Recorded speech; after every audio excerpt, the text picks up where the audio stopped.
Alors Chantal Goya, vous êtes ici à Romans pour cette conférence de presse pour votre spectacle à Barbière chez Dany Larry. C'est la deuxième fois que vous venez chez Dany Larry. Qu'est-ce qu'il y a de plus magique Qu'est-ce qu'il y a de plus magique cette salle? Bah écoutez, la salle elle est très belle, elle a des instruments incroyables. On se croirait chez un grand astronome, je sais pas, on se croirait chez Jules Verne, on va dire. Mais Dany Larry, il a plein d'inventions, donc automatiquement il a tout mis là-bas et c'est magique, c'est merveilleux. Moi je voulais un jour trouver un lieu pour faire une exposition de tous mes robes, tous mes costumes. Alors peut-être ça se passera à Bruxelles ou à Paris, mais voilà, c'est des lieux magiques qu'il faut préserver. Est-ce qu'elle vous inspire cette salle en vue de vos musiques très fantastiques, très fantaisie? Est-ce que ça vous inspire? C'est-à-dire qu'avec mes spectacles qui sont très, comme vous dites, avec beaucoup d'imaginaire de Jean-Jacques Debout, c'est vrai que le lieu s'y prête vraiment bien et on croirait qu'il y a des fantômes qui vont sortir de partout. En tout cas, quand je chante Fantôme ou le château du Chaboté, Polichinelle, eh ben, ça fait partie du lieu. On dirait que ça a été créé pour le lieu. Et c'est ça la magie de cet endroit. Un spectacle s'embrassant de joie, de bonne humeur, de rire, de chansons.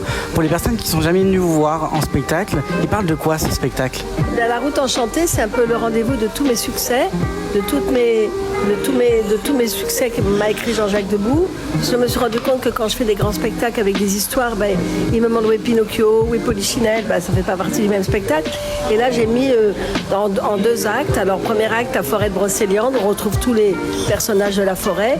Et après, on part tous au château du Chaboté, qui s'amuse par une grande fête avec Venise, Polichinelle, le Pinocchio qu'on recherchait. Et puis évidemment, il y a les jolis foulards à la fin. Mais voilà, je pense que les gens sont tellement contents de voir que des succès, des tubes. Et il y a même un zouk que m'a écrit Jacob Desvarieux.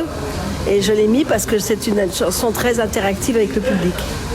Plus de 50 ans de carrière. Le spectateur sont encore autant fans de vous. Dans la salle, vous avez les parents, les enfants, les petits-enfants. Ça vous fait quoi de voir, voilà, au premier rang, l'évolution des générations?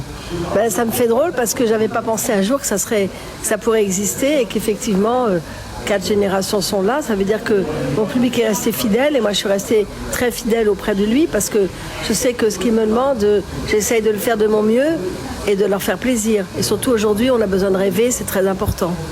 Quel est votre secret pour perdurer encore dans le temps? On dit 50 ans de carrière. Maintenant, ça arrive très peu. Il y a beaucoup de chanteurs qui arrivent sur le marché de la chanson. Voilà. Quel est votre secret? Nous, on fait partie d'une époque où tout pouvait exister et il n'y avait pas d'interdit. Et on pouvait très bien, Serge Amat pouvait s'amuser à être à Guignol et moi je chantais à côté de lui, ou Thierry Luleron chantait avec moi. Aujourd'hui, ça n'existe plus. On ne peut plus se mélanger comme une grande famille. On est tous un peu séparés et chacun fait quelque chose qui n'est pas du tout ce qu'on faisait nous. Nous, on était très, très, très important qu'il y ait les mélodies, les vraies mélodies qui se retiennent. Et les mélodies qui se retiennent, eh ben, c'est ce qui fait qu'on est toujours là toute la vie. Et comment vous arrivez encore à surprendre vos fans? Vous avez parlé en 2026 d'un dessin animé qui passera au cinéma. De quoi va-t-il parler et comment est venue cette idée?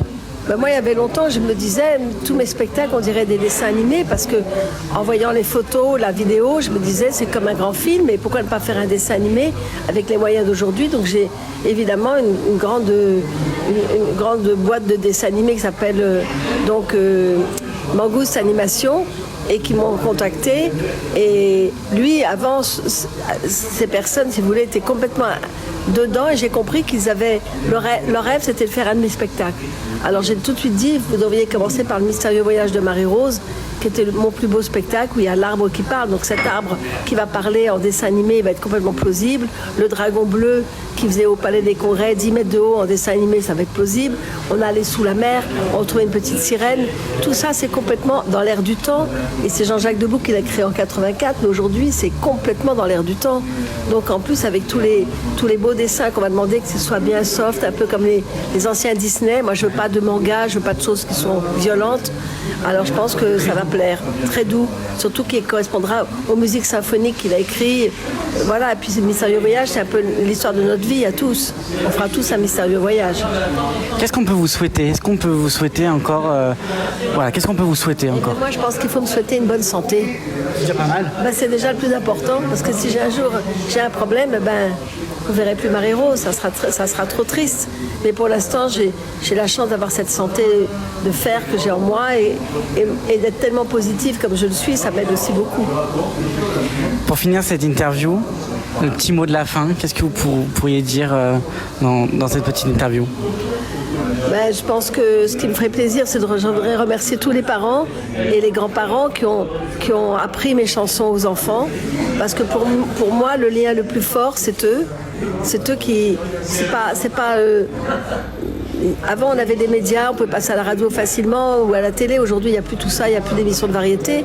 Mais par contre, le public, pour moi, c'est la plus belle radio du monde. C'est Radio Papa Maman, Radio Papi Mamie.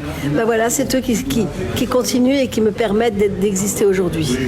Merci Chantal Goya. Merci.